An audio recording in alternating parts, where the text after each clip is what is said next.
But I have to say, he was pretty patient with us because he got us going on the right track there. But I mean, we did most of the work. I mean, of course, he was there, helping us a lot, but really just trying to keep us um, getting it level and keeping it squared and everything.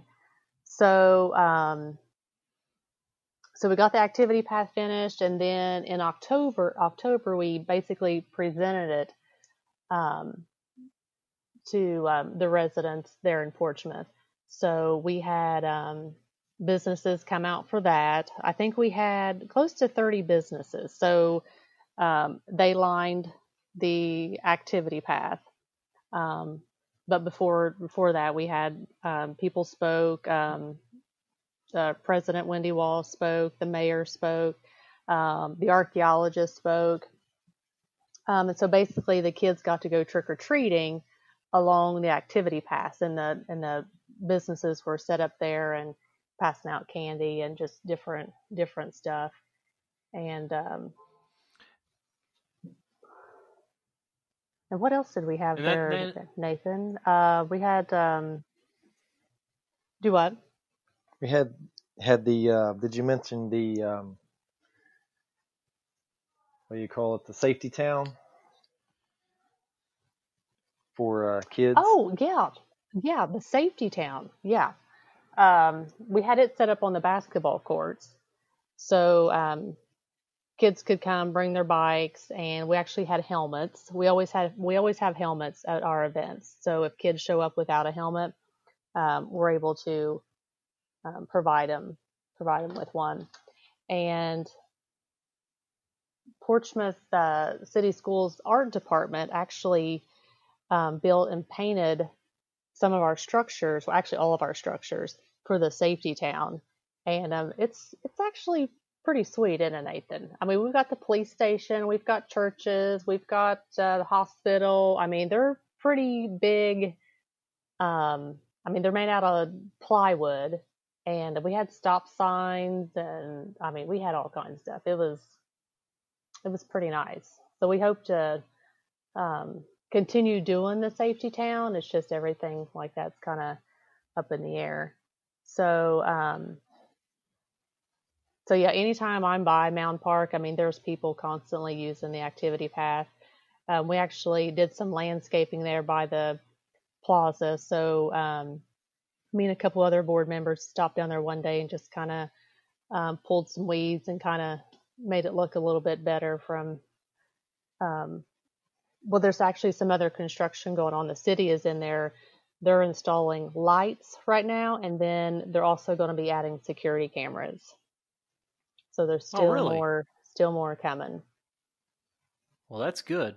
Mm-hmm. And that's great. I think a lot of people don't realize a small town like Portsmouth, the community outreach is real. Like you said, you had 30 businesses that showed up to support it. Mm-hmm. Those people have real pride in their community, and that's great. Yeah, we I don't even know if we even got a final count on the kids, but I mean I was shocked by the amount of families that came out for that event. Now, one thing I've been wondering about, I guess, some of the difficulties of getting people involved in these types of activities. You've got Portsmouth, which is the big city in Scioto County. The rest of it is just rural areas. You can be up to 45 minutes from town at some points. Mm-hmm. How do you get the people from on the fringes to be involved in an organization like Portsmouth Connex?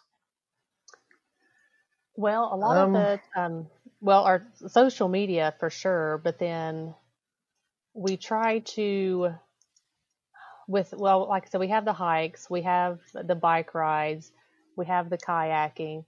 So we try to do different things that would just draw different people. Not everybody wants to bike, not everybody wants to kayak or hike, but a lot of times people want to do this stuff, but they don't know where they can go, or they don't really know how to get started. So they kind of rely on Connex to kind of be their guide um, to show them these new places. Because I mean, you'd be surprised by the stuff that's in people's backyards and they don't even know it's there. So it's really just especially a lot of Shawnee word of Forest. mouth. Yeah. Yeah. Well, Shawnee Forest is excellent. I think that's a very underused resource in that area. Yeah, it's most people don't realize it takes up, half of Scioto County and some of Adams County, and it's a gem. It's actually our own piece of wilderness, kind of about as close as we can get to it here in Ohio. And there's a lot of people in our county that don't even realize it's out there, it seems like. So No. there's a lot of backpacking opportunities, hiking, biking. There's streams. It's a pretty neat place. Yeah, and then just down the road, you've got the Wayne National Forest. And Yeah. There are lots of trails in there, too. Oh, yeah. Yeah. I spent a lot of time over in the wilderness area this past winter, exploring it off trail, since it was wintertime. And I think I was there just about every single weekend looking at a new part of it. So Wendy's hike this evening was actually at Lake Vesuvius. Yes, it was. Yeah. I love that trail. That's one of my favorites. Mm-hmm. And that's been a fun thing for me out here, exploring the Rockies. It's a completely different type of hiking than I'm used to. I bet. Duh, it kills you. You take 5 steps and you go, especially for me because I'm fat and out of shape. So, the economic impact of the area. Do you guys see or envision some people opening, bike shops, canoe shops, just general outdoor gear places? Do you see that happening? There's been a little bit of talk about maybe a bike shop. It seems like anymore the bike shop things are kind of hard sell because of online bike sales. But we kind of need a place for, bike repair and maybe just a general hangout spot. It might work in Portsmouth, but I think it would be cool. The kayaking thing has exploded here in Scioto County. I think mainly because of the COVID thing, really.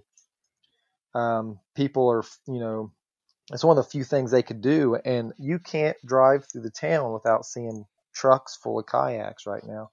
All the stores are sold out of them.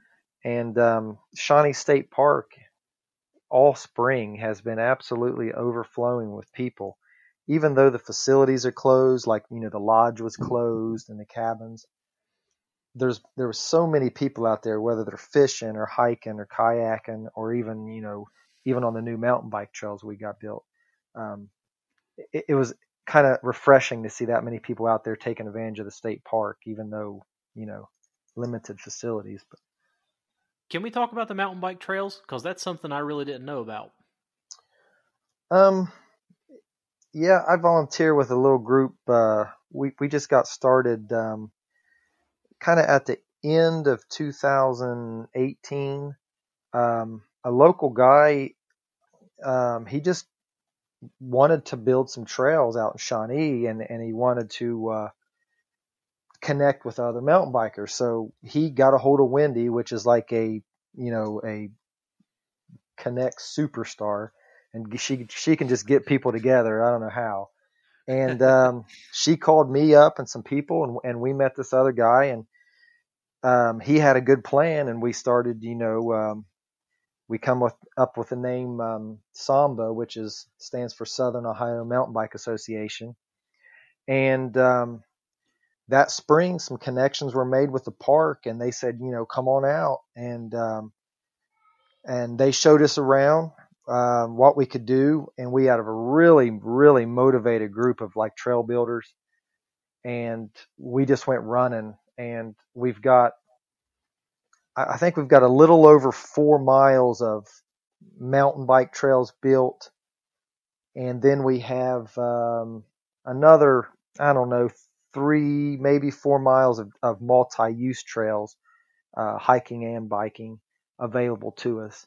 But we've got 4 or 5 guys that just really spend a lot of time and effort out there building trails, and they've even improved the hiking trails, and it's been fun, and it's been a great experience knowing those guys and working with them, and girls too. We got several girls out there that do a great job, and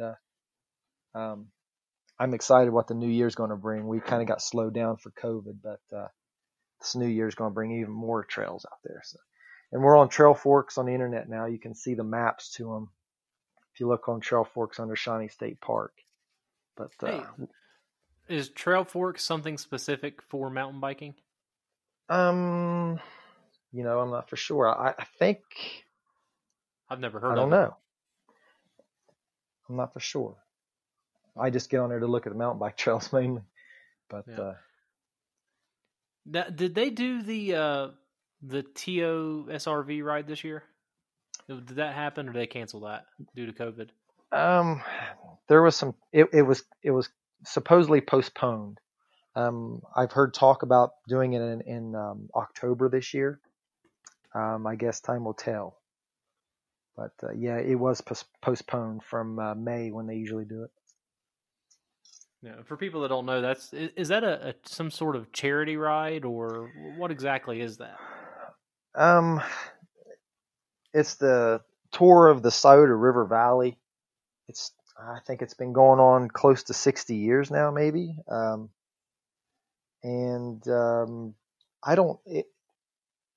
I can't remember the organization's name right off the bat. Can you remember that, Heather? No, honestly, the one out of Columbus. I have to look. I don't think it's really a charity. I think it started with 2 guys that just rode down here one time 60 years ago, and then they just started having a yearly thing. And when I was a kid, it was huge. I can remember like 5,000 or 6,000 riders, and over the years, it's kind of dwindled a little bit. But it's still going. Maybe with COVID happening, people will maybe spark a new interest in an activity like that. Yeah, hopefully. Well, that's what I was going to add. I feel like through this COVID, there's been a lot of first for people, whether it be hiking or, like Nathan said, that kayaking. People are kayaking for the first time. There's a whole Facebook page about, like I know I follow one about waterfalls in Kentucky. People are just going out and seeing waterfalls. So everybody's actually getting out and doing stuff that they've never done, or just don't do enough of. Well, guys, I think we've covered what Connex does pretty well. How can people get involved with Connex or help with your overarching goal? I mean, what can they do to help you guys? Well, I'll start with. Good. I'll just give you our face. Like I said, we have the group. It's called Portsmouth Connex Group, and there's a link to our website on there also. It's connexmoves.org. But we post the events on there. We've got several, I will say, upcoming events. We're not 100. They're not set in stone. But we had done the hike, bike, and kayak the past couple years. We wasn't going to do that again because we usually done it on Saturday. We just didn't have a lot of participation. But since Dawn has had such a good turnout with her kayaking event on Friday evenings, we thought we'd maybe do a hike, bike, kayak on a Friday evening. And then August, we do the cruise, brews, and bluegrass down at the brew pub. And then we'll try to do the Rompaween again in October. And then in November, it's the National Take a Hike Day. We always participate in that out to Shawnee Forest. So all these events will be coming up. So anytime anybody wants to get involved or volunteer or become a member, they can message any of us on the Facebook page. Like I said, become a member is just $15 a year. But yeah, and all of our events, I mean, I guess everything's free. I can't believe I didn't add that.